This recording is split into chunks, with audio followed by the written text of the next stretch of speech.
And in this video, I'm going to show you how to write an efficient and effective petition to Spirit or to God or to whoever you believe in, to be honest. Now, a petition is basically you listing out your actual desires in a way that will allow it to manifest into your life. You are asking Spirit, or you are requesting from Spirit to aid you in a manifestation. You can use this for spell work, you can use this for pretty much any kind of spirit communion. But there are steps and there are requirements for it to work effectively, in my opinion, and that's what I'm going to share with you today. Well, my method of writing a petition involves 2 steps, and that is to define your desire and to list your conditions, and step 2 is to write your petition. Now, for step 1, your desire is obvious. Like, for example, for this one, I'm writing a petition for a new home. My desire is to manifest a new home into my life. And my conditions for manifesting a new home are as such. I want it to be a 1-bedroom apartment, newly renovated kitchen and bathroom, south-facing balcony, located downtown. I want it to be pet-friendly. I want the rent to be less than or equal to $1,200. I want my rent to include utilities. I want a long-term rental. Leasing process is easy and quick. Easygoing landlord, quiet and respectful neighbors, safety and security. I want to manifest quickly, easily, and effortlessly. Now, the reason why you want to list your conditions is because if you're just going to ask the universe for a new home, yeah, you're going to get a new home, right? But it won't be the exact home that you want, because there's like a million new homes everywhere. And the way that Spirit and the universe works is it takes the path of least resistance. So if you have not set conditions, that path of least resistance is the easiest home it can bring to you, which won't be your ideal or perfect home. All right, you shouldn't just assume that Spirit or God are just going to like read your mind and give you what you want, especially if your mind is not made up as to what it is that you actually want. The details and the conditions are extremely important. And there's like, you cannot ask for too much. The only issue with this situation and this step is if you don't believe you're worthy of any one of these conditions.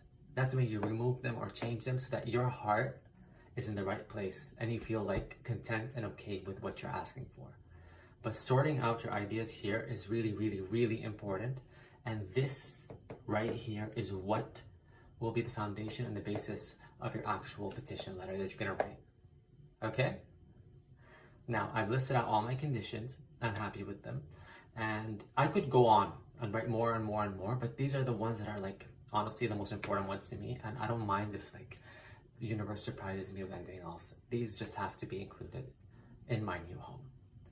After I've sorted step 1 out, I move on to step 2, which is writing my petition. All right, let's see. For step 2, when you write your petition, first and foremost, you have to understand who it is you're addressing. For me, I just call the universe God. It's easiest. But like whoever you work with, if you work with an Orisha, if you work with God, the universe, Spirit, angels, whatever, you write dear universe, dear Orisha, dear Spirit, dear whoever it is that you commune with. You also have to, for me personally, I always write the date up top, because we live in this 3D, like in this 3D reality, we live in a space and time continuum, which means that space is infinite and time is confined. And if time is confined, it means that we have to respect it, and we have to set the date in this time continuum that we live in.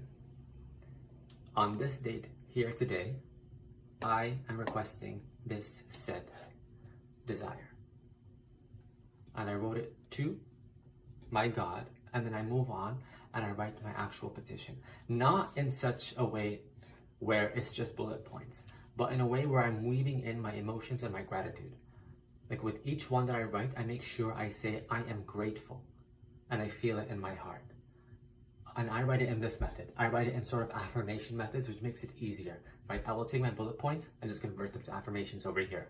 So 1-bedroom apartment would be like, okay, let's say, I am grateful I am living in my new home. I am grateful my new home has a newly renovated kitchen and bathroom. I am grateful I am relaxing on my south-facing balcony in my new home. And I feel it when I say it. I feel it in my heart, and I feel it like as if I'm already there. And I feel the gratitude. I make sure that the gratitude is being exuded by me and that spirit actually feels my energy. I am grateful. My new home is a spacious one-bedroom apartment. I'm grateful my new home is located downtown. I'm grateful my dog is being welcomed and accepted in my new home by my landlord and neighbors.